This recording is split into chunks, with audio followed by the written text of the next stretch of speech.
ladies and gentlemen, and welcome back to the channel. If I don't see my chipper as usual self, it's because I've been feeling a little bit under the weather the last few days. I went and got some more ink done today, so I'm a little sore as well. But that's no excuse. But if anybody wants to see what I got done this time for ink, it's on my Instagram. But anyway, let's get to the video. So now, admittedly, I am behind the times on this video. I should have probably made it around several months ago, or maybe even a year ago, because the video is on the 1250 Revolution Max engine. But I figured now, since there's 3 models with it, 2 different displacements, and I'm sure maybe someday we're gonna see one in a Fat Boy, I better do a video on it. So I'm gonna get around to doing it now. So here are 10 things about the Revolution Max 1250. Now, the first thing about the Revolution Max engine is that this is a 60-degree V-twin engine as opposed to the M8 like on the Fat Boy, which is a 45-degree engine. Now, what that means is the cylinders are out more. The more degrees, the wider it gets. Now, this is the same angle that was used on the V-Rod's engine. It was also a 60-degree V-twin. It was made between 2001 to 2017. It's also the same angle as the Street 750. It was also a 60-degree V-twin. Now, number 2. The Revolution Max 1250 has dual overhead camshafts. In other words, it's got 2 camshafts in each cylinder. One for the exhaust, one for the intake. Now, this actually makes it able to operate at a higher RPM. And of course, the difference between the 1250 Max and the M8 is we have the camshaft down here in the M8, and of course, the dual overhead cams are going to be up at the top on the Max. Now, number 3, you have dual downdraft throttle bodies on the 60-degree 1250 Revolution Max. That extra angle leaves the room for the 2 throttle bodies, which is different from the M8. On the M8, you have the 1 throttle body right behind here, sucks the air in. On the Revolution Max, you've got 2 sticking straight up, and that's basically because this guy up here is not a gas tank, it's an air box, so it's sucking the air down in there. And the reason for that is to optimize fuel delivery to each cylinder. But to get a better idea, here's a picture.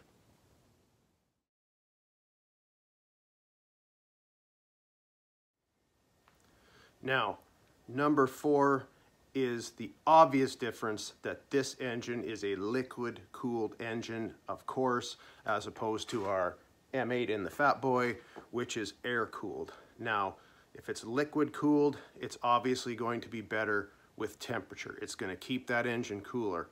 Also on the Revolution Max, the engine oil is liquid-cooled as well. Now, the thing about a liquid-cooled engine is that with the temperature at a lower degree, you can have tighter tolerances.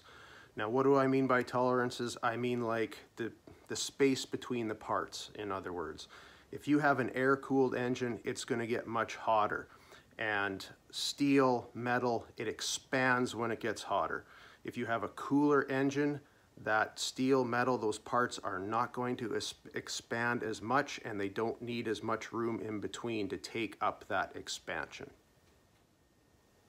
Now, the oiling system on the Revolution Max is a triple pump, low pressure oiling system. What that means is it takes about 70 PSI.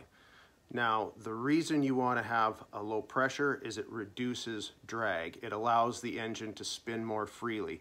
If the engine has an easier time spinning and there is less drag, it doesn't have to work as hard, which means it can produce more power. Now, the Revolution Max, not unlike the M8, has 4 valves and 2 spark plugs per cylinder.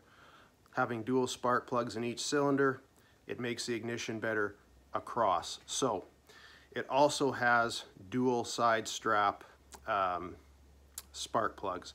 Now, what that means is on a regular spark plug, you'll have one ground by that electrode. This will have two. It's also supposed to help reduce heat.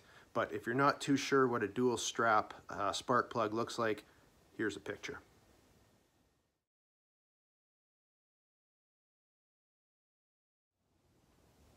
So this engine uses hydraulic lash adjusters. Now these are self-adjusting and they're a no maintenance design. So what this means is that the valves and their actuators are going to be in constant mesh no matter what the temperature. And so something like this will do, it will decrease the valve train noise, especially in cold starts. Now the cylinder heads on this engine are cast aluminum, and so are the cylinders. They're a single piece aluminum. The bore is coated with a nickel silicon carbide coating. Now the issue I've heard about with this is that if there's a problem and the cylinders need to be rebored, you may not be able to do that. They may just need to be tossed and buy a new set. Now, I don't know what the price is going to be for a new set of cylinders. Couldn't tell you. It might actually be cheaper than having them bored, but hey, time will tell. Now the pistons in this engine, they're high compression 13-to-1 and they're forged aluminum. The other thing about them is they're low tension and they don't require a compression tool to install, which if you've ever put in pistons before, that's not such a bad idea. Now the other thing is that these pistons are chamfered. Now if you're not sure what that means, the best way I could explain it is they're kind of beveled, I guess. But if you're still not sure, here's a diagram that might explain it a little bit better.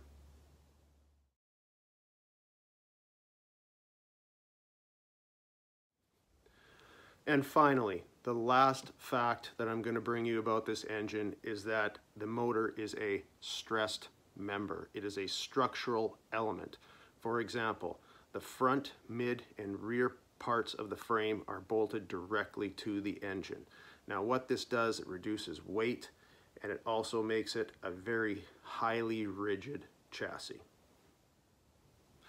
So there you have it. 10 fast facts about the 1250 Revolution Max engine. And now I know there's a lot more to that engine than just 10 facts, but hey, I don't want to take up too much of your time. So I think because I'm feeling a little bit under the weather, I'm gonna go back in the house, I'm gonna lay down, gonna have myself a Jack on the rocks because as one of my good friends once said, the alcohol will kill the germs. But anyway, I hope you guys have a good rest of your weekend, and we'll see you later.